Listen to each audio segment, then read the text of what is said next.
Assalamualaikum warahmatullahi wabarakatuh. Kembali lagi di channel Islam dan Science.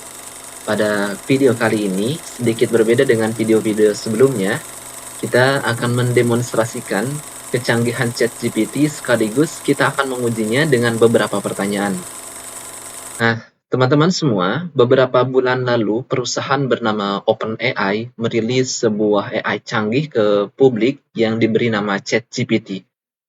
Di awal perilisan, ChatGPT sangat menghebohkan dunia karena kemampuannya yang luar biasa. Beberapa ahli di bidangnya masing-masing menguji ChatGPT. Seorang profesor di bidang medis mengatakan ChatGPT mampu menganalisis penyakit medis dengan hasil yang mengesankan.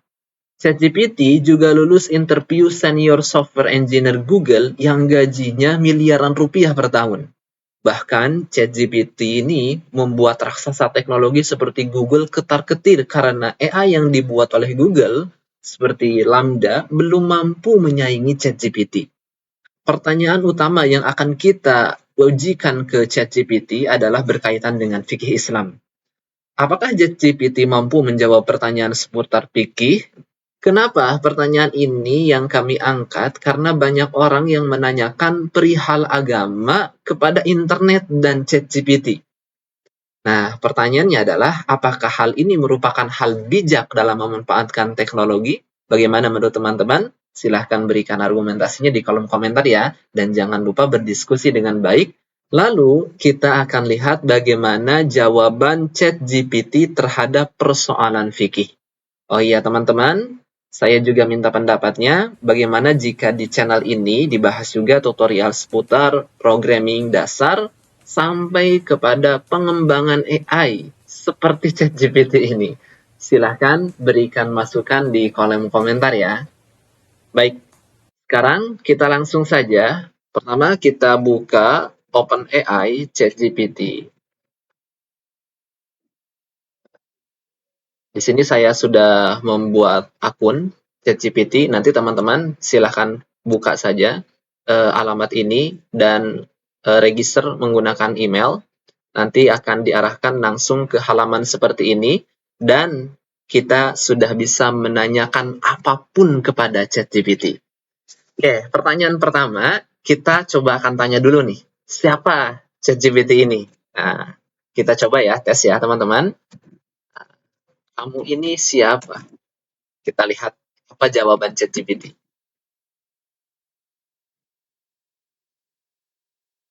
Saya adalah ChatGPT, sebuah model bahasa alami yang dikembangkan oleh OpenAI. Saya dirancang untuk membantu orang-orang dengan berbagai pertanyaan dan masalah dengan cara yang efektif dan efisien. Apakah ada yang bisa saya bantu? Wah, ini teman-teman. Jadi ini menerangkan bahwa dirinya adalah ChatGPT yang dikembangkan oleh OpenAI. Luar biasa ya jawabannya. Kita penasaran. Saya ingin coba tanyakan, misalnya, kenapa kamu sangat canggih? Nah, kita lihat apa jawaban dia. Saya dirancang dengan menggunakan teknologi kecerdasan buatan terbaru, khususnya dengan menggunakan arsitektur GPT 3.5 yang sangat canggih. Saya dilatih menggunakan jumlah data yang sangat besar dan beragam untuk memahami bahasa manusia dengan lebih baik dan akurat. Selain itu, saya juga ditingkatkan dan diperbaharui oleh tim pengembangan OpenAI untuk memastikan kualitas dan kemampuan saya terus meningkat. Semua faktor ini bersama-sama menjadikan saya model bahasa alami yang sangat canggih dan efektif dalam membantu orang dengan berbagai pertanyaan dan masalah. Nah, ini teman-teman, salah satu kelebihan AI dibandingkan program-program yang lain itu adalah kemampuan dia yang bisa belajar sendiri. Ini layaknya manusia, luar biasa. Jadi semakin banyak data yang diinput, maka ChatGPT ini akan semakin cerdas. Wow, menarik ya. Kita coba dengan beberapa pertanyaan lagi. Nah, saya akan mulai dengan pertanyaan seputar dunia bahasa pemrograman, coding ya. Kita coba bertanya, buatkan saya kode untuk mengupload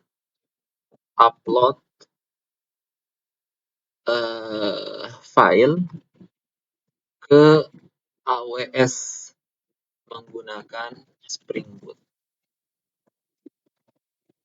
Kita lihat bagaimana cara ChatGPT menjawabnya.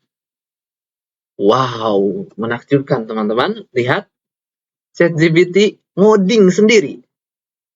Lihat, kita hanya memberikan perintah, tolong buatkan kode program untuk mengupload file ke AWS menggunakan Spring Boot. Dan dia langsung menjawab pertanyaannya dan memberikan kodenya. Ini luar biasa. Ini nggak masuk akal teman-temannya. Lihat, dia ngoding sendiri dan codingannya memang benar gitu. Masya Allah, luar biasa sekali. Ini dependensi, teman-teman, bagi yang belum mengenal dengan dunia pemrograman, itu betul ya. Dia memasang dependensi untuk AWS, kemudian dia memasang config untuk AWS-nya, masuk ke S3, kemudian ada service AWS-nya, dan dia pun langsung membuatkan kita controllernya. Wow, ini luar biasa. Luar biasa. Bahkan programmer saja mungkin agak kesulitan membuat ini. Sementara ChatGPT dengan hanya satu perintah, dia membuatkan kode program ini dalam hitungan detik. Sangat-sangat luar biasa. Makanya tidak salah ketika banyak orang yang mengatakan dan yang menguji ChatGPT bahwa ChatGPT ini lulus interview Google yang nilainya itu miliaran rupiah per tahun. Luar biasa. Kita coba lagi. Nah, sekarang kita akan coba tes ChatGPT dari berbagai bidang ya. Saya akan coba tanyakan dari sisi biologinya. Pertanyaannya adalah, coba, bagian sel darah putih. Sel darah putih yang terpengaruh oleh hormon kortisol.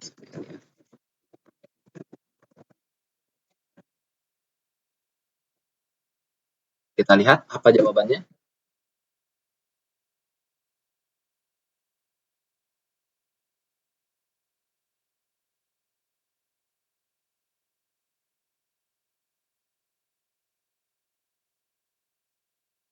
Wah, teman-teman lihat jawabannya.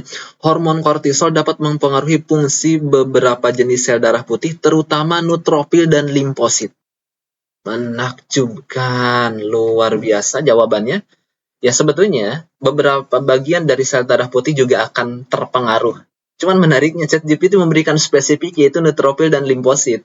Karena kalau bagian sel darah putih yang lainnya ketika meningkat itu bisa terjadi oleh penyebab yang lainnya, bukan hanya oleh kortisol. Tetapi neutrofil dan limfosit ketika rasionya berkurang atau meningkat, ini indikasi kuat karena hormon kortisol.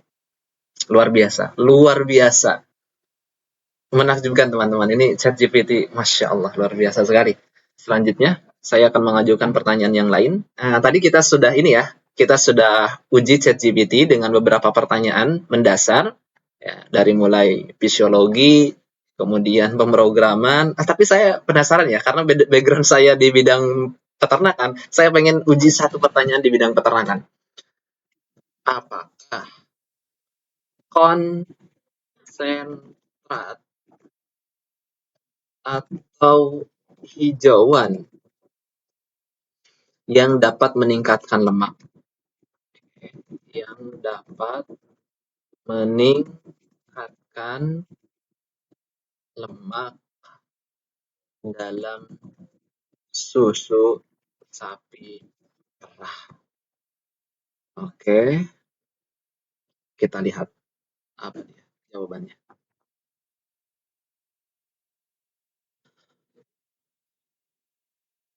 Produksi susu sapi perah dipengaruhi oleh banyak faktor, termasuk jenis pakan yang diberikan pada sapi. Ada beberapa jenis pakan yang dapat meningkatkan produksi susu sapi perah, termasuk pakan konsentrat dan hijauan. Namun, tidak semua pakan konsentrat atau hijauan dapat meningkatkan kandungan lemak dalam susu sapi perah. Kandungan lemak dalam susu sapi perah dipengaruhi oleh jenis pakan, kualitas pakan, dan asupan nutrisi lainnya.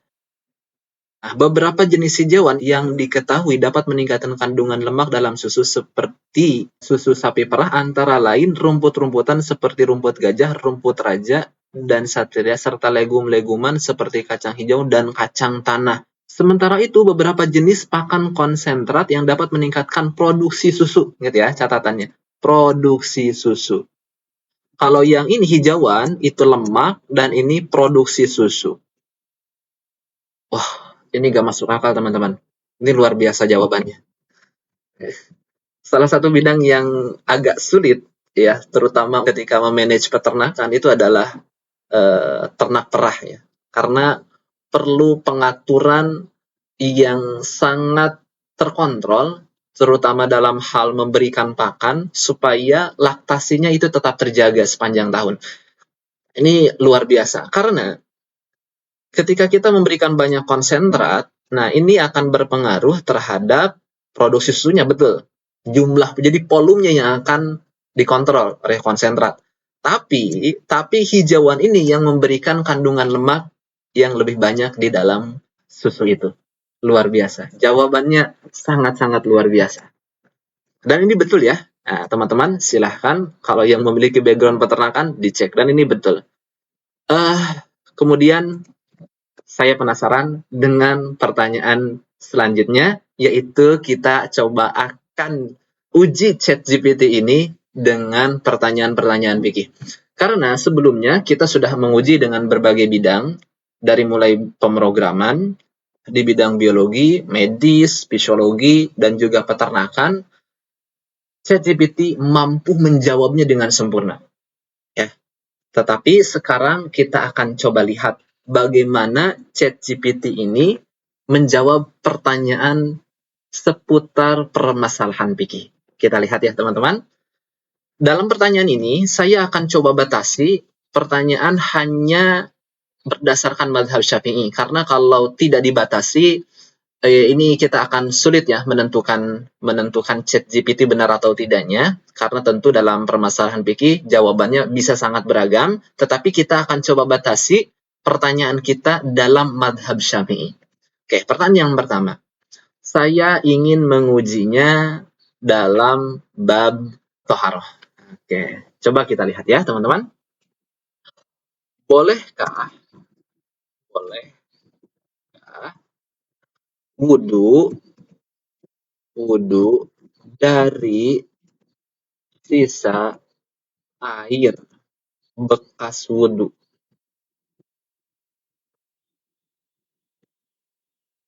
Sholat Isya dalam madhab Syafi'i.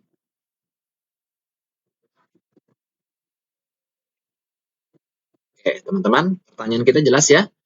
Apakah boleh berwudu dari sisa air bekas wudu? Jadi ceritanya misalnya kalau kita kalau kita berwudu, wudunya wudu sholat Isya. Kemudian kita tampung airnya yang bekas wudu tadi. Nah, kemudian kita gunakan lagi untuk wudu air yang tadi. Bagaimana pandangan dalam madhab Syafi'i? Boleh atau tidak? Demikian. Kita coba akan lihat ya. Ini pertanyaan yang sangat spesifik. Tetapi kita akan coba lihat bagaimana cara ChatGPT meresponnya.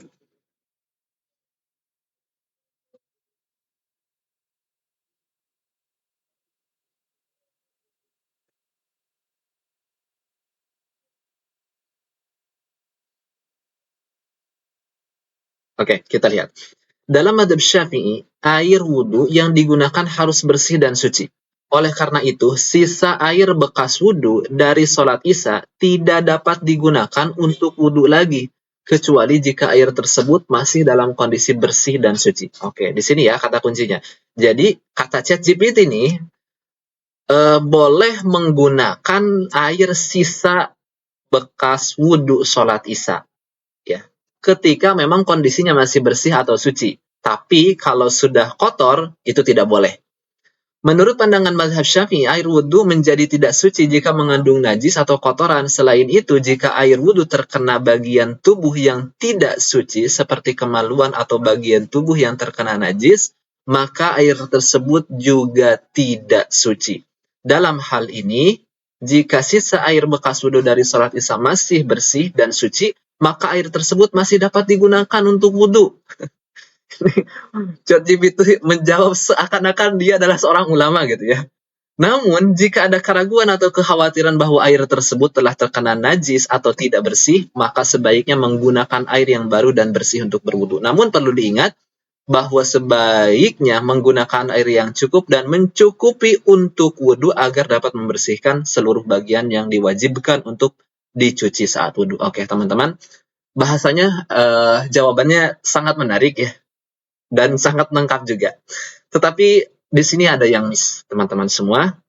Dan bagi teman-teman yang memiliki background fikih, terutama di fikih mazhab Syafi'i, tentu masalah toharoh ini bisa kita temukan dalam banyak kitab mazhab Syafi'i. Dari mulai yang kecil, misalnya Matan Abi Suja yang dengan berbagai sarahnya, mulai dari Al-Iqna, kemudian Kifayatul Akhyar atau Fathul Qorib, dan bahkan kitab-kitab yang di atas itu, kita akan dengan mudah menemukan permasalahan ini. Nah, di dalam mazhab Syafi'i ada yang dinamakan air musta'mal. Air musta'mal itu sifatnya dia suci, tetapi tidak menyucikan, dan ini nggak boleh digunakan untuk wudhu. Nah, bagaimana air musta'mal itu? Yaitu air yang salah satunya ya adalah yang digunakan dari sisa wudhu, dari sisa toharoh yang wajib. Oke, saya ulangi. Jadi air mustamal itu salah satunya adalah air yang digunakan dari sisa toharoh yang wajib. Nah, jadi ketika kita dalam wudhu sholat isya, nah itu kan wudhunya wajib. Nah, kemudian sisanya ini menjadi air mustamal. Nah, selama memang tidak ada najis, dia suci, tetapi tidak menyucikan, maka tidak boleh digunakan untuk bersuci kembali. Nah, jadi dalam pertanyaan ini salah ya, salah. ChatGPT itu salah dalam menjawab pertanyaan seputar fikih dalam pertanyaan yang pertama, pada pertanyaan yang pertama. Oke, tetapi oke lah, lumayan. Tetapi tetap saja jawabannya salah. Kita akan lanjut ke pertanyaan selanjutnya. Sebentar, saya coba pikir pertanyaan apa yang cocok ya. Oke, sekarang kita masuk ke bab sholat. Kita akan tanyakan hal yang lebih spesifik. Apa hukumnya jika seseorang lupa tasyahud?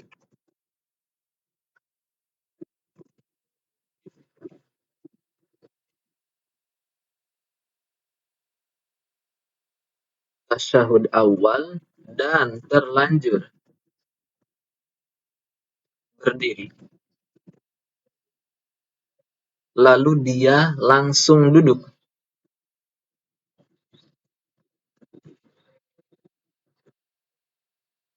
Untuk tasyahud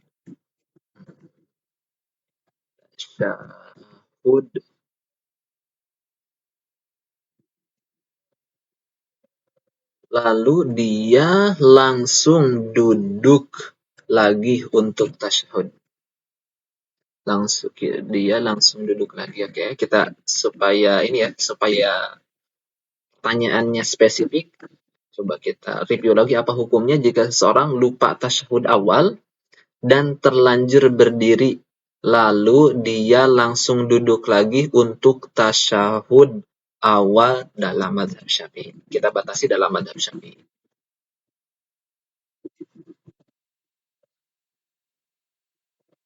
Oke, lihat teman-teman. Saya ulangi pertanyaannya, apa hukumnya jika seseorang lupa tasyahud awal dan terlanjur berdiri, lalu dia langsung duduk lagi untuk tasyahud awal dalam mazhab Syafi'i? Jadi misalnya ada suatu kasus, seseorang itu lupa tasyahud awal, misalnya sholat duhur gitu ya, sholat duhur, dia lupa tasyahud awal, kemudian di rakaat yang ketiga, ketika bangun dari sujud, masuk ke rakaat ketiga, dia sudah berdiri dan dia ingat, dia tidak tasyahud awal tadi. Kemudian dia balik lagi, ya duduk lagi. Bagaimana hukumnya? Kita lihat jawaban dari ChatGPT. Dalam mazhab Syafi'i, tasyahud awal dalam sholat merupakan bagian yang wajib dilakukan dan harus dikerjakan dengan benar. Jika seseorang lupa melaksanakan tasyahud awal dan sudah berdiri, maka menurut pendapat yang kuat dalam madhab Syafi'i, dia harus segera kembali duduk untuk melaksanakan tasahud awal yang tertinggal. Oke, nah, jadi menurut ChatGPT, ketika orang itu lupa tasahud awal, meskipun dia sudah berdiri, dia harus segera melaksanakan tasahud awal tadi yang tertinggal. Oke. Dalam hal ini, seseorang yang telah berdiri setelah rakaat kedua dan tidak melaksanakan tasahud awal, seharusnya segera duduk kembali dan melaksanakan tasahud awal. Tasahud awal dilakukan dengan cara duduk seperti tasahud tengah, kemudian membaca doa dan membaca salawat kepada Nabi Muhammad SAW. Namun jika seseorang telah melanjutkan gerakan sholatnya setelah berdiri dan baru menyadari bahwa dia melewatkan tasyahud awal, maka menurut pendapat yang kuat dalam mazhab Syafi'i, dia dapat melaksanakan tasyahud awal setelah salam. Setelah salam, dia dapat kembali duduk dan melaksanakan tasyahud awal yang tertinggal, kemudian dilanjutkan dengan membaca tasyahud tengah dan tasyahud akhir serta salam. Oke, teman-teman, di sini saya rasa ChatGPT sangat keliru ya dalam hal ini. Jadi, menurut ChatGPT, kalau ada seseorang tertinggal tasyahud awal, kemudian dia sudah terlanjur berdiri di rakaat yang ketiga, maka dia harus kembali untuk tasyahud awal. Ini jelas keliru, karena di dalam madhab Syafi'i, kondisi yang demikian itu bisa membatalkan sholat justru. Karena apa? Karena dia sudah terlanjur berdiri, sedangkan posisi tasyahud awal di dalam madhab Syafi'i itu adalah sunnah, meskipun sunnahnya mu'akkadah. Sementara qiyam, berdiri, itu adalah sebuah rukun. Jadi, tidak boleh mendahulukan yang sunnah daripada yang rukun. Jadi, kalau memang sudah berdiri, itu sudah pada posisi rukun gitu ya. Tidak boleh kita kembali lagi. Dan di dalam madhab Syafi'i, itu membatalkan sholat. Gitu ya. Jadi, dalam hal ini, saya rasa keliru sekali ChatGPT. Oke? Kita sudah menguji dengan 2 pertanyaan fikih dan dua-duanya keliru, teman-teman. Salah fatal sekali. Kita coba akan uji lagi dengan pertanyaan selanjutnya. Mungkin ini pertanyaan terakhir ya, supaya video ini tidak terlalu lama. Saya akan coba tanyakan seputar zakat. Apakah sudah mencapai nisab? Zakat bagi peternak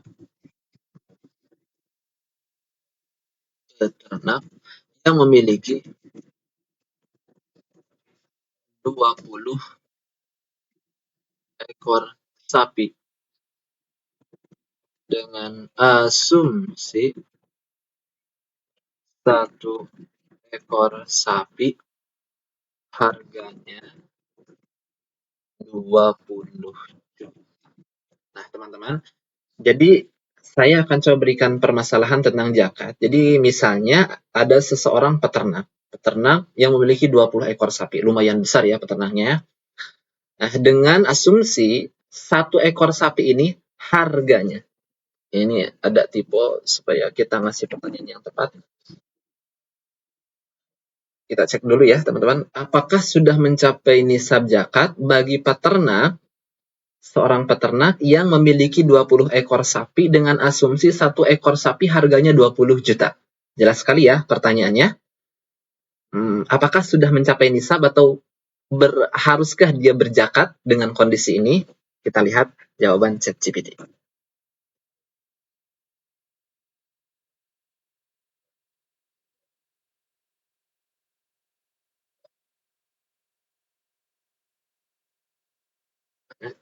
Untuk menentukan apakah seorang telah mencapai nisab zakat hewan ternak, perlu diketahui berapa jumlah minimal hewan ternak yang harus dimiliki dan berapa jenis hewan ternak yang dimiliki. Oke. Menurut pendapat mayoritas ulama, nisab zakat hewan ternak adalah 5 ekor sapi atau kerbau. Artinya jika seorang memiliki sapi atau kerbau kurang dari 5 ekor, maka dia tidak wajib membayar zakat hewan ternak. Wah, ini keliru ya, teman-teman. Ini bukan 5 ekor sapi, ini maksudnya unta nih. Ya, ini unta, ini keliru juga nih. Dalam kasus ini peternak memiliki 20 ekor sapi dengan nilai masing-masing sapi sebesar 20 juta rupiah, maka total nilai hewan ternak yang dimiliki adalah 20 kali 20 juta sama dengan 400 juta. Karena sapi tersebut jenis hewan ternak yang dikenai zakat, dan total nilai hewan ternak yang dimiliki oleh peternak tersebut mencapai lebih dari nisab, yaitu 5 ekor sapi, maka peternak tersebut wajib membayar zakat hewan ternak tersebut sebesar 2,5% dari total nilai hewan ternaknya, yaitu 2,5%, 10 juta rupiah. Ini keliru, teman-teman. Jadi, hati-hati, kita sudah memberikan 3 pertanyaan seputar fikih kepada ChatGPT dan ternyata semua jawabannya keliru. Jadi, sekali lagi, berhati-hati untuk memberikan atau ingin mendapatkan informasi seputar agama kepada ChatGPT atau internet secara umum, karena tentu jawabannya banyak yang keliru.